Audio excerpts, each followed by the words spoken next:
Assalamualaikum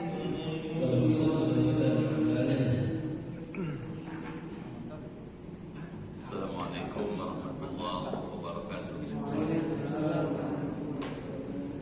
Bismillahirrahmanirrahim. Alhamdulillah. Alhamdulillah. Alhamdulillah. Salatu wassalamu ala Rasulina Muhammad ibn Abdullah wa ala alihi wa ashabihi wa atba'ihi wa mawalah. La haula wa la quwata illa billah, amma ba'd. Al-Fatihah.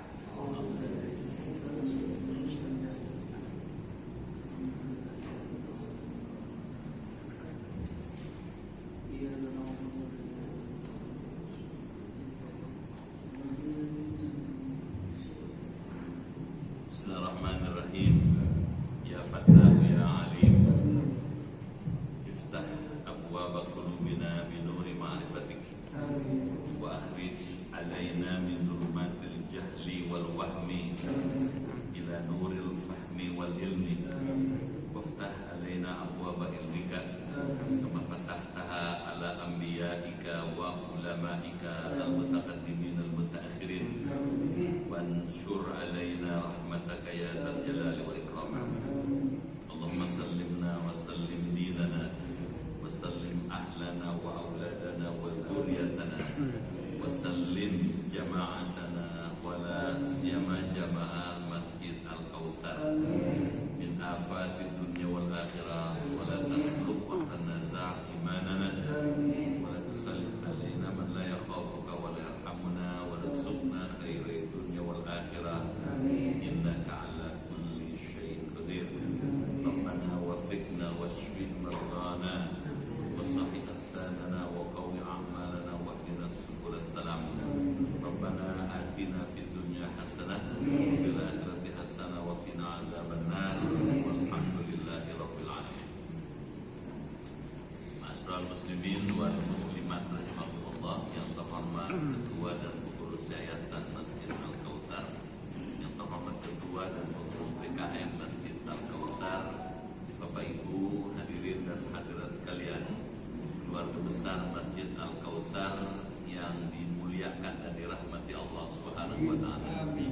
Malam ini kita bersyukur dengan rahmat Allah dapat kembali hadir bertemu bermuajahah di masjid yang kita hormati ini. Untuk itu saya menyampaikan apresiasi dan penghargaan yang tinggi beserta ucapan terima kasih atas pilihan Bapak dan Ibu hadir di majelis ilmu malam ini. Saya doakan semuanya masuk surga. Badannya sehat, umurnya panjang, imannya kuat, ibadahnya giat, rezekinya luas, hidupnya berkah, keluarganya sakinah, dan bisa husnul khotimah. Malam ini kita akan melanjutkan kembali kajian-kajian ilmu akhlak tasawuf dari kitab Risalatul Mu'awanah halaman 194. Betul ya? Betul. Silakan dibaca. Bismillahirrahmanirrahim. Wa qala al-Hasan al-Basri rahimahullah, kullu salatin la yahmilu biha al-qulub fahiya ila al-qulubati asma'u wa syaitanu la'anahullah hariyun ala yusidal mu'mina inda salatihi hatta innahu yamdahu lahu wa yudakiyamihi ila salat minal hawa'i wa jakimuhu asya'a minal umuri allati yuhimmuhu fi dunyahu lam takun lahu qabla salati ala bal wa qasada la'in wa bidhalika ayuskilahu bi salatihi anul iqbali Allah wal huduri ma'u biha wa idha lam yahsul lahu dhalika fatahu iqbalu min Allah wa rubama kharaja min salatihi ma'zura wa lidhalika ishaq istahabba al-ulama rahimahullah lil musalli ay yaqra'a inda iradati dukhul fi salat Qul a'udzu birabbin nas tahussuna minasyaitonir rajim. Ya, Bapak Ibu dimuliakan Allah, apa maknanya? Bagaimana pahamnya? Seperti apa maksudnya? Dan bagaimana mempraktekkannya? Apa yang barusan kita baca adalah mengajarkan pentingnya sholat disertai khusyuk. Sholat yang bagus kalau disertai khusyuk. Karena ilmu ini ilmu tasawuf, maka tekanannya pada amal hati, amal qalbu. Apa katanya? Kita simak sekarang. Wa qala al-Hasan al-Basri, dan telah berkata Syekh Hasan al-Basri rahimahullah. Siapa nih Syekh Hasan Basri? Gurunya Imam Ghazali, seorang ulama yang senior di bidang tasawuf dan sangat mumpuni. Apa kata Syekh Hasan Basri? Kullu sholatin, setiap sholat la yahduru fihal qalbu, yang tidak hadir, tidak khusyuk di dalamnya hati. Maksudnya, siapa orang sholat tapi tidak mampu menghadirkan hatinya, tidak bisa menyertai sholatnya dengan khusyuk, fahiyah, maka sholat itu ila uqubah, kepada mendapat siksaan, asra'ush, lebih cepat. Maksudnya sholat tanpa khusyuk itu akan lebih mudah tergelincir, lebih mudah tidak mendapatkan hasil yang maksimal. Sampai situ. Artinya kalimat dari Syekh Hasan Basri ini kan kita kasih tahu, kalau Anda sholat, lengkapilah sholat Anda dengan khusyuk. Terus dikasih tahu kendalanya, wasyaitanu la'anahullah, dan syaitan semoga ia dilaknat Allah, harisun ala, sangat menginginkan, ala yashghilal mu'min, untuk menggelisahkan hati orang mukmin. Indah sholati, ketika melakukan sholatnya, hatta, sehingga innahu yaftahu lahu indah qiyami, setan membukakan bagi mukmin ketika berdirinya untuk melakukan sholat, minal hawaij, dari berbagai keperluan. Jadi setan itu ketika kita sholat terus membisikkan, memasukkan ke dalam hati kita hal-hal yang kita perlukan, baik yang akan kita jalani atau yang sudah kita lakukan. Jadi orang bisa aja ketika sholat mengingat apa yang bakal terjadi, bisa juga sholat mengingat apa yang sudah terjadi. Wa yadhkiruhu asya'a, dan memberi ingat kepadanya beberapa perkara, minal umuri allati tuhimmuhu fid dunyahu, dari urusan-urusan yang diperlukannya dalam urusan dunianya. Lam takun lahu qabla sholati ala bali, yang tidak terjadi urusan itu baginya sebelum sholat terlintas ke dalam hatinya. Jadi Syekh Hasan Basri ingin memberikan kepada kita wawasan pentingnya sholat disertai dengan khusyuk.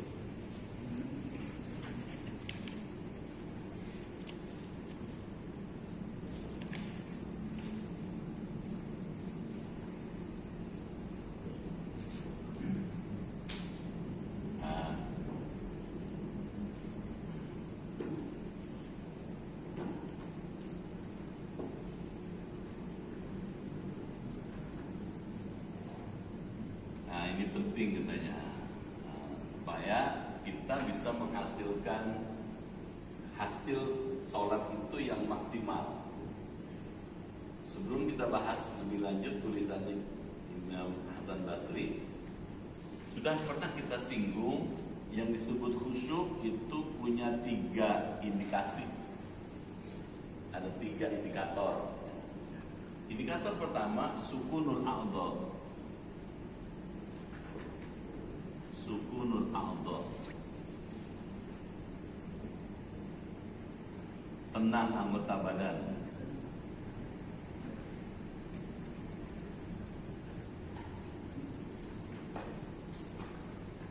Jadi tidak disebut khusyuk kalau sholat melakukan gerakan-gerakan di luar sholat.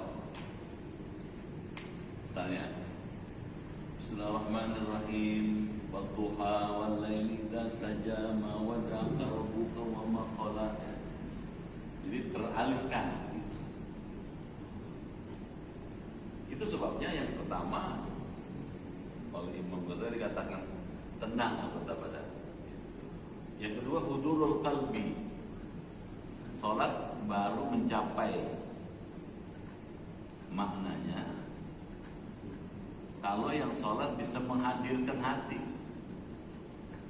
Menghadirkan hati. Maksudnya pada waktu sholat hatinya hadir. Memang bisa orang sholat hati tidak hadir? Bisa. Sholatnya di masjid tapi hatinya ada di pasar. Sholatnya di masjid hatinya lagi di rumah. Jadi ada ketidaksinkronan antara hati dengan gerakan fisik. Makanya mesti hadir hatinya.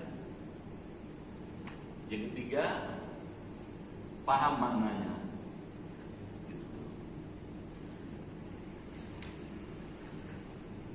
Paham.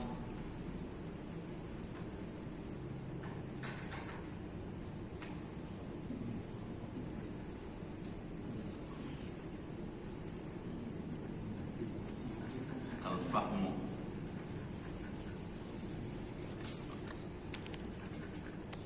Mengerti yang dibaca.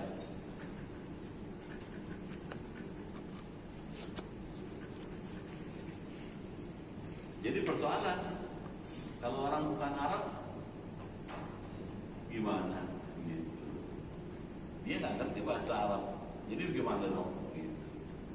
Imam Ghazali mengatakan kalau orang asing, al-ajam, orang bukan Arab katanya, ketika dia sholat dan dia bisa hati pikirannya ada di sholat itu sudah dianggap ngerti. Kalau hatinya, jiwanya, pikirannya ada di sholat itu dia dianggap ngerti. Nah, sholat dengan 3 kriteria ini disebut as-sholatu bil khusyuk, sholat dengan khusyuk. Ini untuk bisa sholat dengan khusyuk dia mengalami kendala. Ada al-awaik, ada kendala nih, ada kendala-kendala constraint yang dihadapi kalau kepengen ini. Kendala yang paling menonjol kata Imam Hasan Basri datangnya dari syaitan.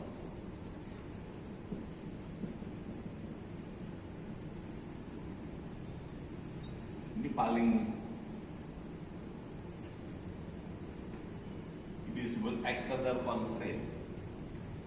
External constraint, jadi kendala dari luar. Ini setan. Setan bisa mengalihkan orang sholat itu untuk ingat apa yang sudah lalu. Ya, dari kunci hilang nggak ketemu waktu nggak sholat. Begitu sholat, aduh saya taruh di sana. Dia bisa mengalihkan perhatian orang. Dari kwitansi hilang, nggak ketemu. Begitu sholat, ingat, saya nyelip di sana. Tapi dia juga bisa mengalihkan perhatian orang untuk sesuatu yang akan datang, yang akan terjadi. Sholatnya di masjid subuh, sambil sholat dia bisa ingat tuh. Di belanja apa nih hari ya? Kemarin saya asem. Kalau saya asem lagi bosan dong suami saya, anak saya. Kalau sup aja deh, kalau sup ikannya apa nih bisa rancang tuh sampai sambal. Ini jahat ini. Tapi sebetulnya ada kendala kedua yang tidak disebut oleh Syekh Hasan Basri. Apa itu kendala yang kedua? Datang dari diri kita sendiri, al-hawa, hawa nafsu.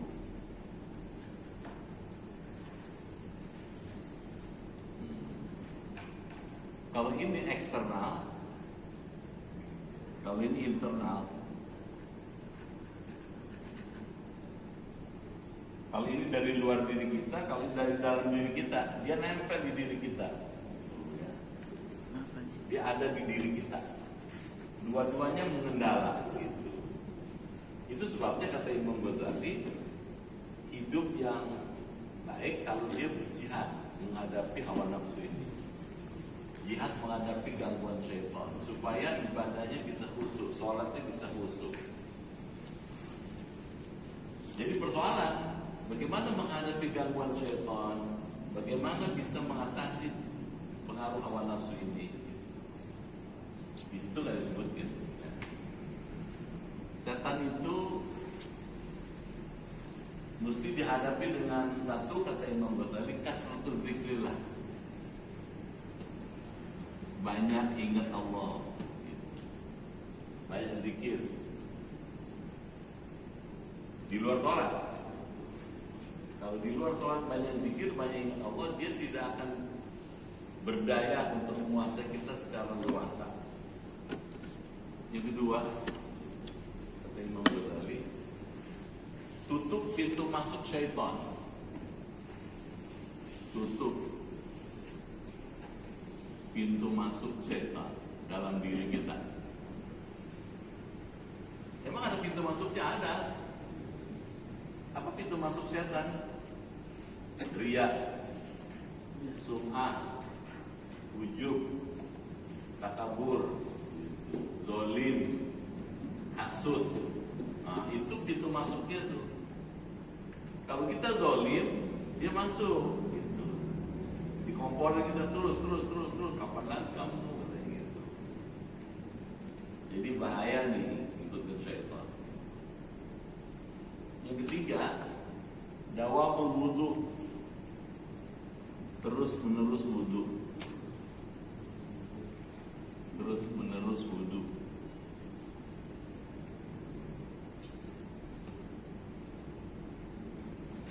Ada contohnya orang yang terus wudu nih, Bilal bin Rabah. Bilal tuh mau tidur aja wudu dulu dia. Kalau batal wudu, dia wudu lagi. Habis wudu sholat 2 rakaat, terus saja. Sampai saking tekunnya dia menjalankan hidup suci, hidup bersih itu, sampai Nabi waktu Mi'raj ke langit mendengar suara terompahnya dia. Ditanya sama Nabi, ini suara terompah siapa? Kata Rasulullah kepada Malaikat Jibril, dia terompahnya Bilal. Apa hebatnya Bilal terompahnya sampai kedekatan ke surga? Kata Malaikat Jibril, karena dia punya amalan yang tidak dimiliki orang biasa. Apa itu? Dawamul wudu, terus menerus wudu nih. Makanya dia steril, terjaga dari pengaruh syaitan. Nah sekarang bagaimana nih menghadapi kendala berupa hawa nafsu? Menghadapi kendala hawa nafsu, ya mesti dilemahkan hawa nafsunya. Bagaimana melemahkan hawa nafsu? Ya, mengontrol hawa nafsu.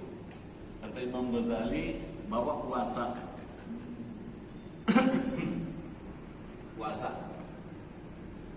Puasa itu efektif tuh untuk ngerem hawa nafsu. Orang kalau nggak puasa diumbar aja nafsunya, dan itu kalau diterusin bahaya. Orang mau mencuri, mau membunuh bahkan, itu karena mengumbar nafsu. Terus yang kedua apa tuh katanya, supaya ini tidak berperan dalam mengganggu sholat kita. Hawa nafsu mesti dikontrol. Ya. Kalau terkait dengan harta itu mesti dikorbankan.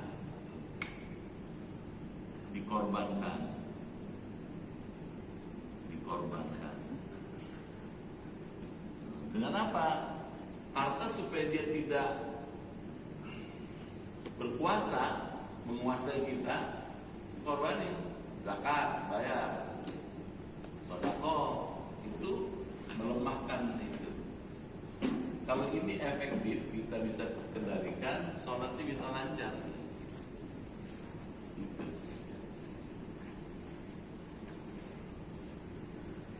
Kan jadi setan itu kerjanya membuat orang sibuk katanya dengan segala hal yang membuat dia jadi lupa kepada Allah, mengingatkan sesuatu yang menyebabkan orang menjadi teralihkan dari mengingat Allah. Padahal sholat itu isinya mengingat Allah. Wa qasada, dan bermaksud katanya al-la'in, setan yang terkutuk itu, bidzalika, dengan yang demikian, ayyusghilahu fi sholatihi, akan menggelisahkan hati mukmin di waktu sholatnya, anil iqbal ala Allah, dari menghadap kepada Allah. Jadi dialihkan, dibikin gelisah, dibikin repot, ingat macam-macam, ingat yang terkait dengan dunia, sehingga orang jadi teralihkan dari ingat Allah. Wal hudur ma'ahu, dan hadir hati bersama Allah, fiha, di dalam sholatnya. Tadi yang 3 di bawah tadi. Wa idza lam yahsul lahu, katanya apabila tidak berhasil baginya, dzalika fatahul iqbal min Allah, maka luput kepadanya menghadap kepada Allah. Jadi begitu targetnya syaitan, membuat orang jadi lupa kepada Allah dan tidak dekat pada Allah. Warubbama, katanya kadang-kadang, kharaja min sholati ma'zuran, keluarnya ia dari sholat dalam keadaan berdosa. Kenapa? Karena tidak khusyuk itu. Walidzalika, dan karena itulah istahabal ulama, telah memandang baik para ulama rahimahumullah, semoga Allah merahmati beliau-beliau itu, lil musalli, bagi orang yang melakukan salat, ayyaqra'a, membaca ia, idza iradatul dukhul, ketika ingin masuk fi sholati, melakukan salat, qul a'udzu birabbin nas, membaca surah qul a'udzu birabbin nas, tahassunan minasyaitonir rajim, untuk membuat benteng dari godaan syaitan yang terkutuk. Jadi solusinya, kata Syekh Hasan Basri, kalau pengen sholat khusyuk, katanya baca surah An-Nas, Quran surat An-Nas. Bagus nih. Sebelum sholat itu. Ya. Jadi bapak misalnya wudhu di sana, sholatnya di sini. Dari mulai wudhu selesai sampai sholat, ingat Allah, zikir terus gitu. Kalau semua orang yang ngomong seperlunya, terus tetap zikir. Begitu berdiri, sudah qomat, nah baca An-Nas. Ya, sir aja, nggak usah bengok-bengok, nggak usah kencang-kencang. Ya, gitu. Nih. Karena isinya adalah memproteksi, isinya nih proteksi dari gangguan setan. Ada kan? Allazi yuwaswisu fi sudurin nas minal jinnati wan nas, yang diintervensi oleh setan itu sudur. Nah, masih ingat ya?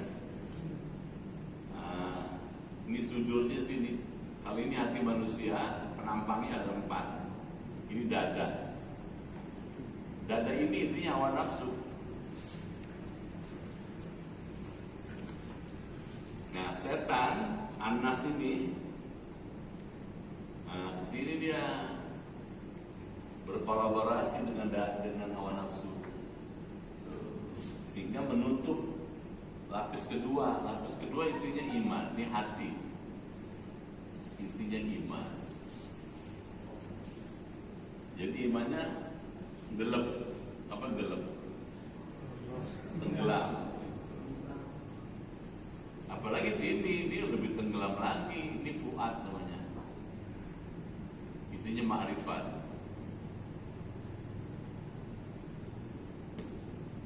Apalagi ini al-lub, lubuk hati. Lub. Di sini isinya Allah. Kalau bahasa Indonesia aja lubuk hati. Jadi surat An-Nas ini tujuannya adalah minta kepada Allah agar kita dijaga nih ininya dari hawa nafsu dan bisikan syaitan ini. Gitu. Tadi itu pengaruhnya. Kalau ini dibiarkan, dia bisa menguasai sini. Kalau dia menguasai di sini, dia akan buyar sholatnya. Sholat bisa merancang macam-macam. Kata mau dagang ini, kayaknya untungnya segini nih, ini gini. Waduh, bisa merancang, bisa hitung-hitungan. Padahal sholat itu bukan buat hitung-hitung begitu. Sholat itu ingat Allah. Dan itu berlaku pada semua orang. Jadi bahaya setan. Makanya dilawan. Ini solusinya dengan ini surat An-Nas ini. Belajar itu kan menjadi solusi atas masalah. Belajar tasawuf adalah mencari solusi agar masalah-masalah yang kita hadapi dalam ibadah bisa kita atasi.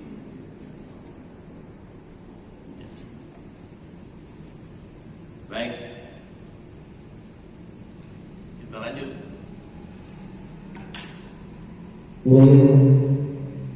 وينبغي ألا تداوم بصلاتك على قراءة سورة مخصوصة بعد الفاتحة إلى إن ورد الشرع به وذلك قراءة ألف لام سجدة وهل أتى على الإنسان في صبح يوم الجمعة واحذر أن تداوم بصلاتك على قراءة سورة القصيرة كالكافرون والإخلاص والمعوذتين إن كنت إماما فإن المصير بتحبيب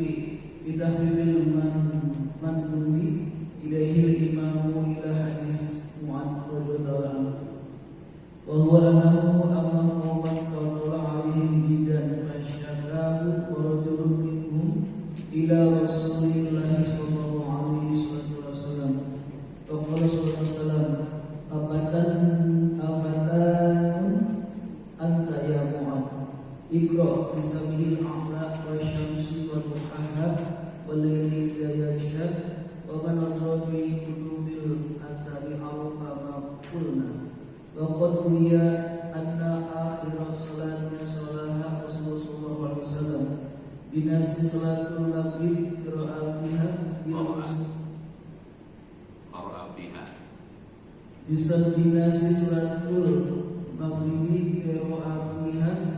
قراءة بها بالمرسلات والله يهدي من يشاء إلى صراط مستقيم. Ya, sekarang kita pindah nih.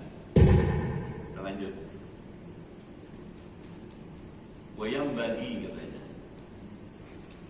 Dan seyogianya, bahasanya halusnya. Allah tudawima, agar kamu tidak melakukan terus-menerus katanya. Fi sholatika, dalam sholatmu, ala qiraati suratin makhsusah, ala qiraati suratin makhsusah ba'dal fatihah, menetapi membaca surat yang ditentukan sesudah membaca Fatihah. Maksudnya jangan terlalu kaku dalam membaca surat gitu, ketika selesai Fatihah.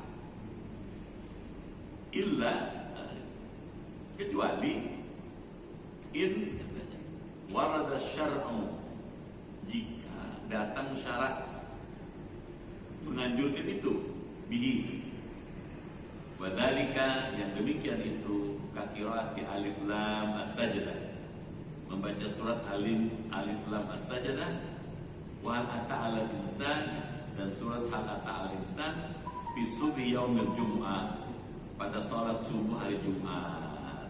Jadi kalau kita menekuni ilmu tasawuf, mesti ada habit, mesti ada, harus ada kebiasaan yang sesuai syariat. Kebiasaan sesuai dengan syariat apa? Misalnya, kalau habis sholat, habis Fatihah, sholat subuh Jumat, tadi pagi, bagus disarankan seperti dibaca Rasulullah. Apa itu? 1, surah As-Sajdah. 2, surah Al-Insan.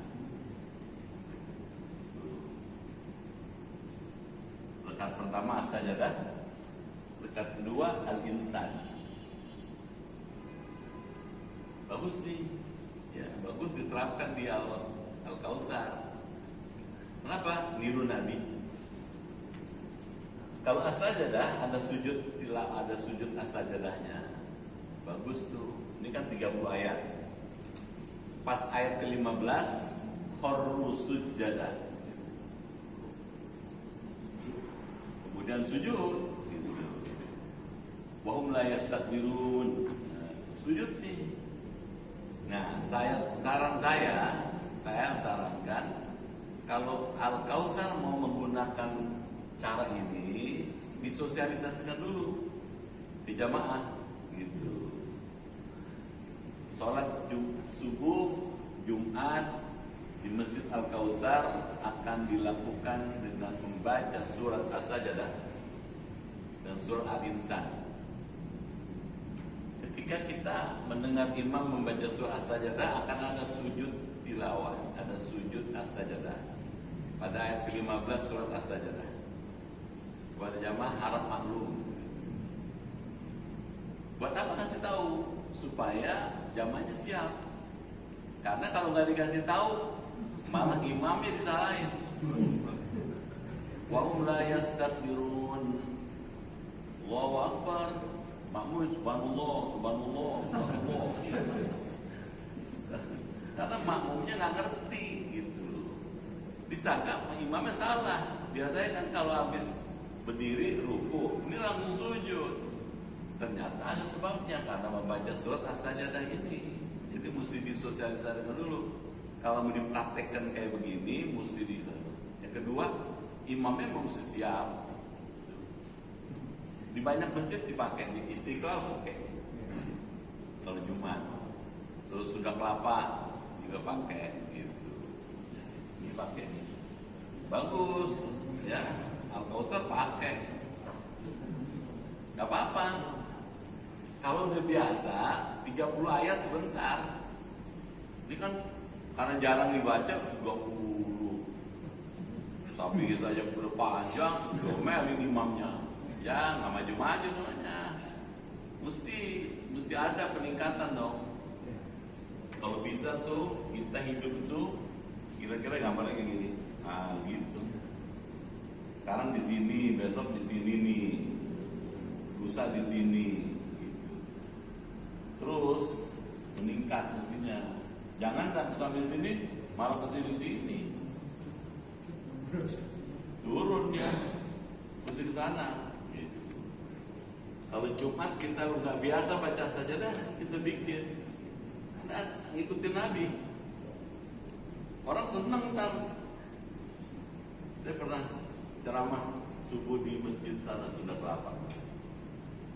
Saya tanya kenapa Bapak datang ke sini jauh-jauh. Saya sedang sholat di sini. Karena di sini ada surat Sajadahnya, gitu. Sajadahnya, gitu. Kayak Nabi, kayak saya waktu di Mekah, kayak di Madinah, gitu. Jadi dia ingat lagi, gitu. Dan imamnya memang hafal, mau disiapin, dipersiapkan. Jadi mesti ada yang kayak begini-begini nih. Gitu. Mesti ada perubahan ke arah kemajuan. Gitu.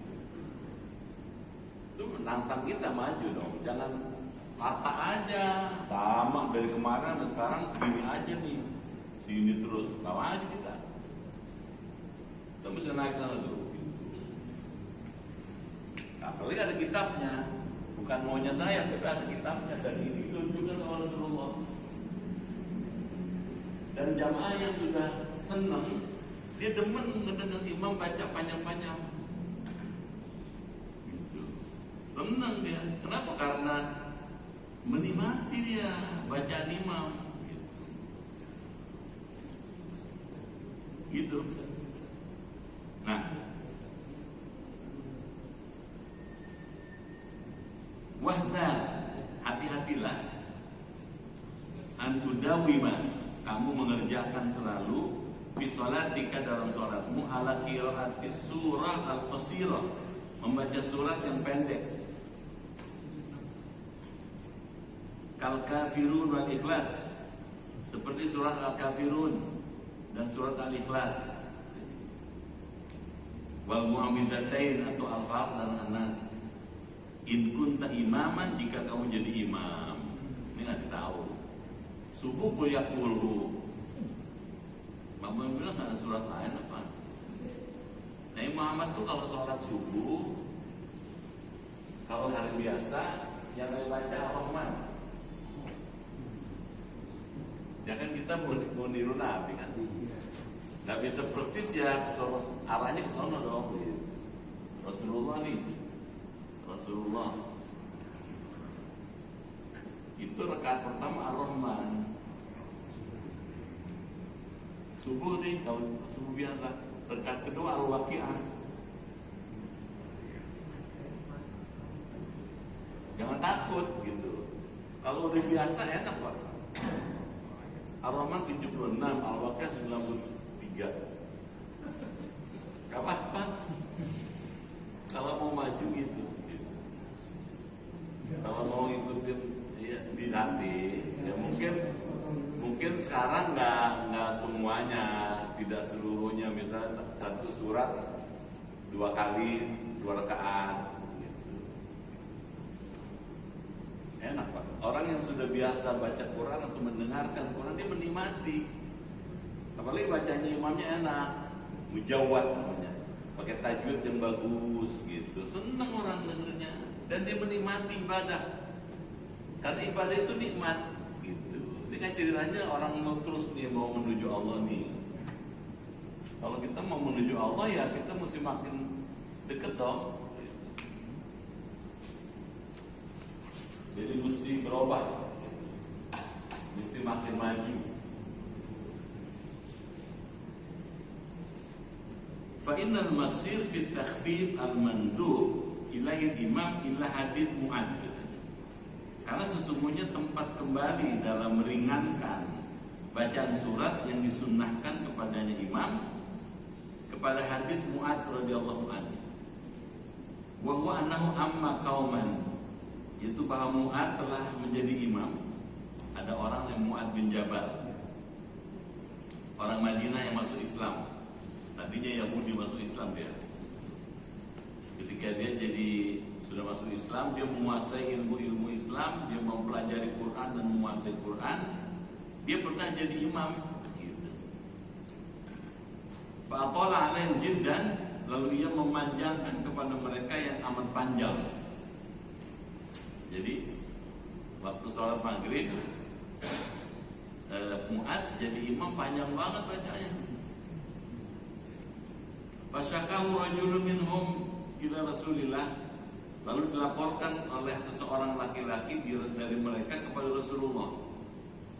Jadi laki-laki yang ikut berjamaah dengan Nabi komplain dengan Mu'adz itu komplain. Ya Rasul, saya kalau ikut di imam dia tuh panjang bacaannya maghrib. Faqala alaihi salatu wassalam, terus Nabi bersabda, afattanun, apakah membuat fitnah anta ya Mu'adz, kamu hai Mu'adz, maksudnya kamu bikin masalah ya Mu'adz ya, gitu kata Nabi. Kamu bikin perkara ya. Nah kata Nabi, kalau terlalu panjang gantinya ini aja deh, gitu kata. Iqra, bacalah olehmu bisa bis'a'la, surat Sabbi isma rabbikal a'la. Gampang kan? Gampang, apalah semuanya. Wasyamsi, baca wasyamsi wa duhaha, itu hafal juga. Jadi alternatifnya kalau Ar-Rahman panjang, Al-Waqi'ah lebih panjang lagi, ganti aja Sabihis gitu. Kalau besok misalnya Jumat besok mau baca As-Sajadah belum siap, ya baca Sabihis dulu deh, gitu katanya. Sabih juga apa kepanjangan? Wasyamsi wa duhaha. Kepanjangan Pak Ustadz katanya, walaili dah. Ada. Walaili idza yakhsha wan nahari idza tajalla wa ma khalaqa dzakara wal untha inna sa'yakum lasyatta. Gitu katanya. Jadi ada opsinya. Kalau terlalu panjang baca aja Sabihis. Kalau ini dianggap tidak bisa dilaksanakan, baca surah Al-A'la 1 sampai 19. Kelihatannya banyak 19, pendek-pendek. Pendek-pendek kan? Kalau enggak, katanya baca Asy-Syamsi gitu, Asy-Syamsi, surat Asy-Syamsi. Ini pendek lagi. Enggak apa juga, Al-Lail.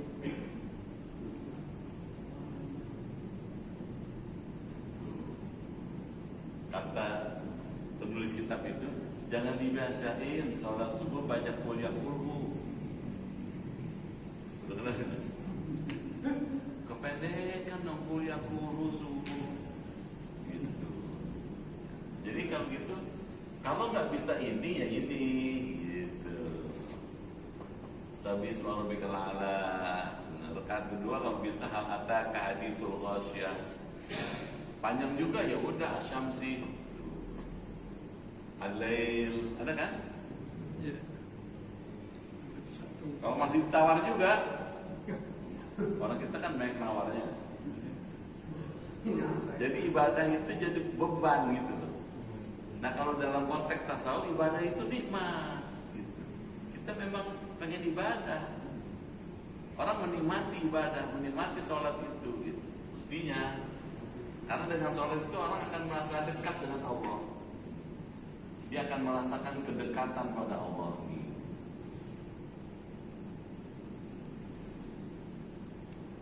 Ini kesini tujuannya. Gitu.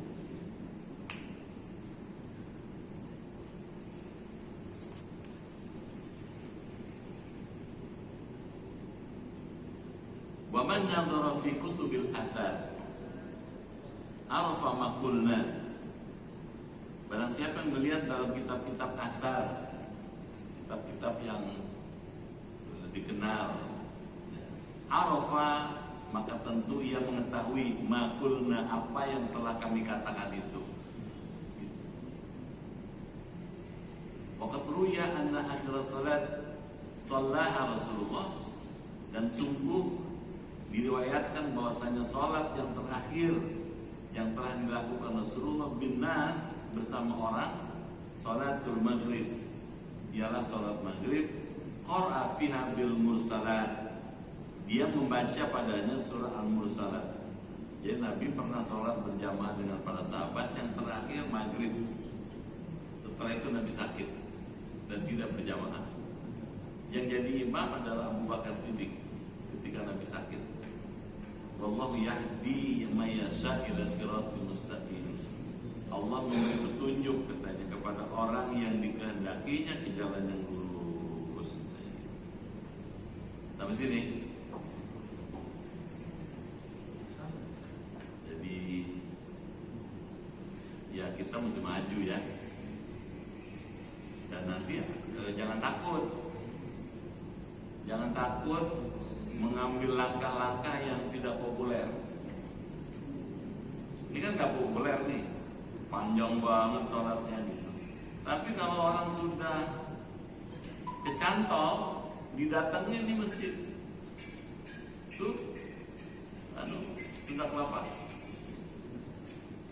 datang orang banyak banget. Yang datang dari mana? Dari Bekasi datang. Cuma mau berjamaah sholat subuh itu. Habis subuh ada pengajian, kebetulan saya diminta jadi penceramahnya. Banyak banget, lantai 1, lantai 2, bawah itu penuh semua orang. Padahal bacanya banyak. Jadi kalau gitu gimana? Ya mesti mulai disusun strategi untuk bisa mengembangkan lebih maju lagi. Kenapa pertimbangannya begitu? Karena kita mesti mengalami progresif, kemajuan yang sangat bermakna. Kecuali kalau masjid baru ya, kalau baru tumbuh, baru 2-3 bulan atau setahun 2 tahun, ya masih merayap. Kalau sekarang sudah belasan tahun, mesti maju. Sampai sini.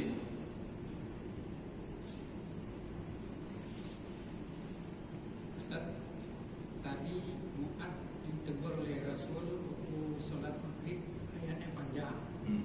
Sekarang Nabi sholat terakhir maghrib 50 ayat sholat.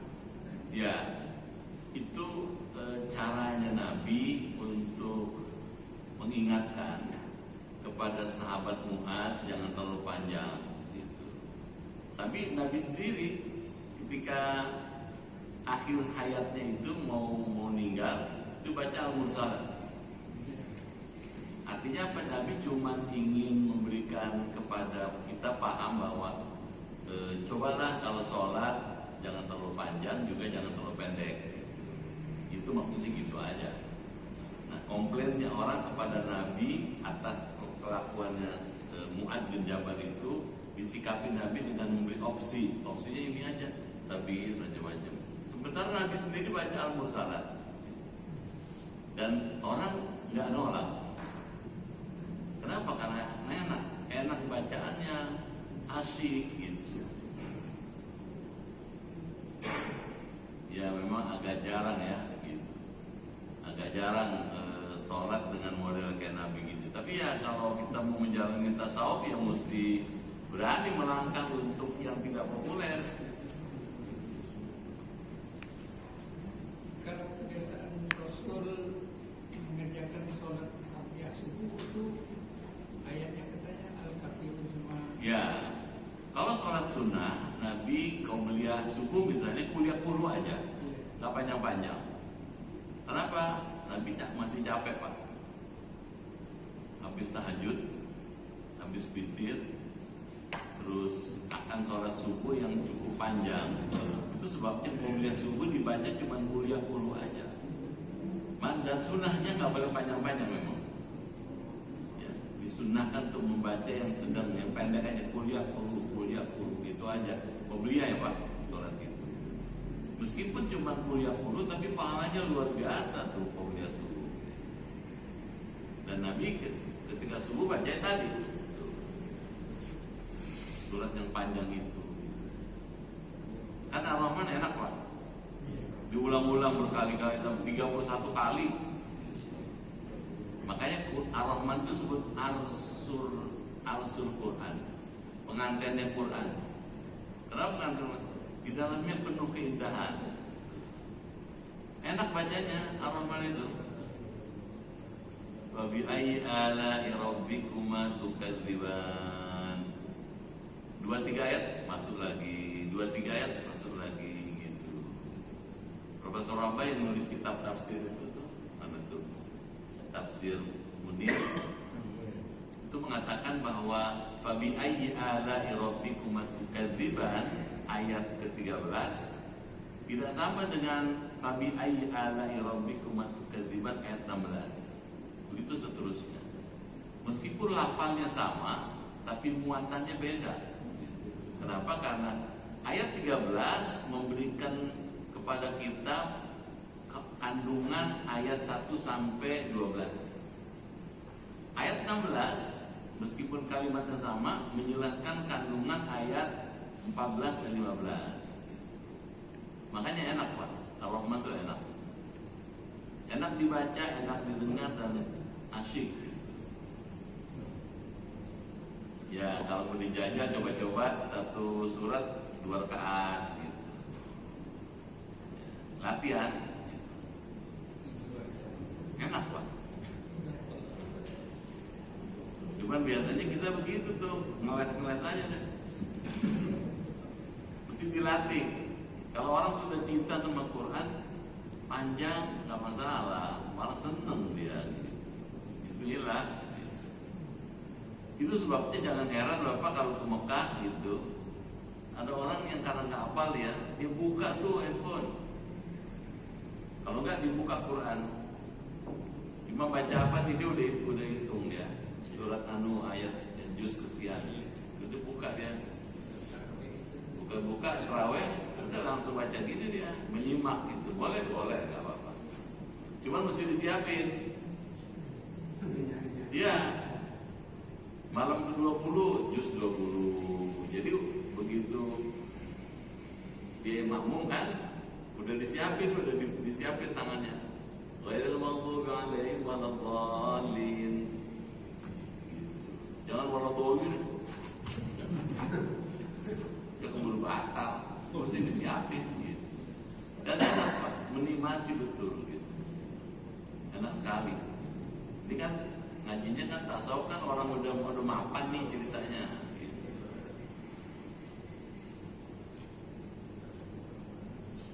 Ada masjid yang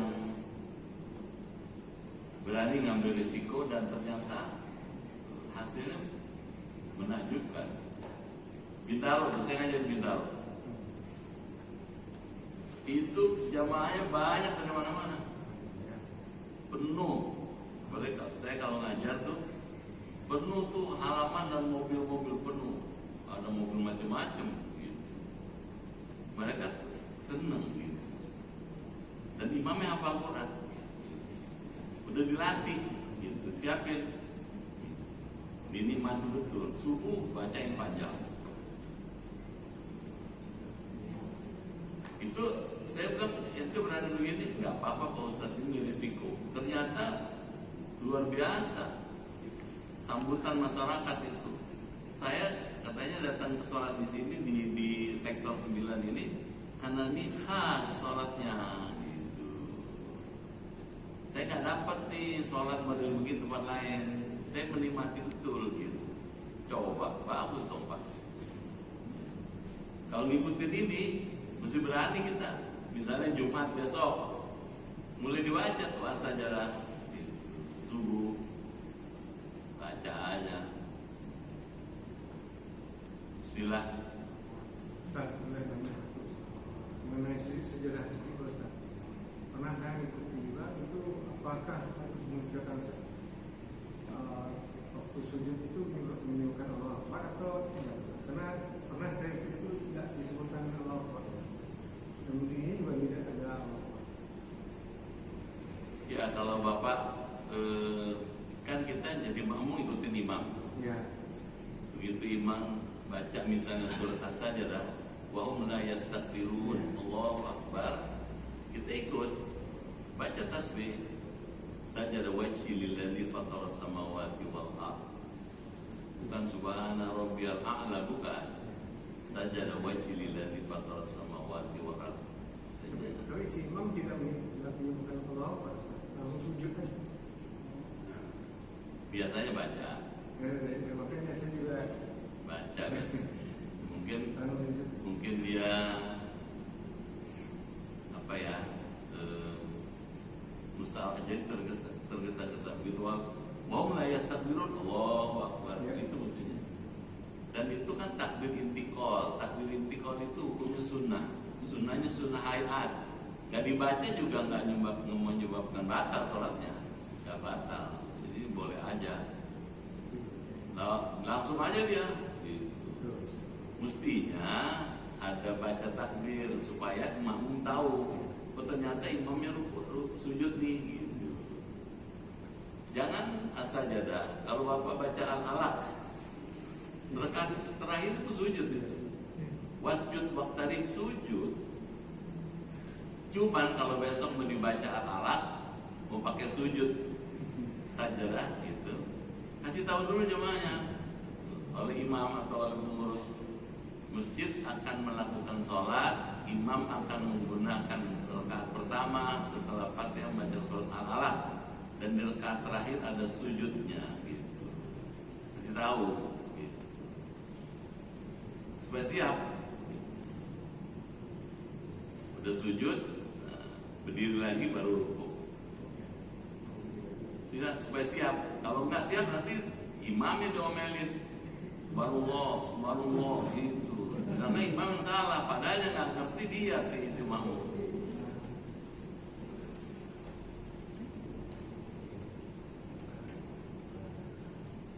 Baik, sampai sini dulu ya.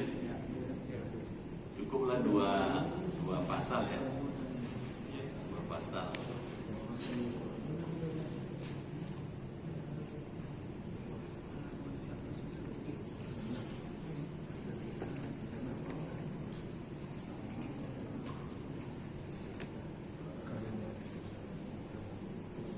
Nanti setelah ini diajarin sama Syekh Abdul Al-Hadad apa yang mesti dilakukan kalau jadi makmum katanya. Apa yang mesti dilakukan pada orang di saf pertama. Begitu seterusnya. Jadi dibimbing betul sama penulis kitab. Baik. Al-Fatihah.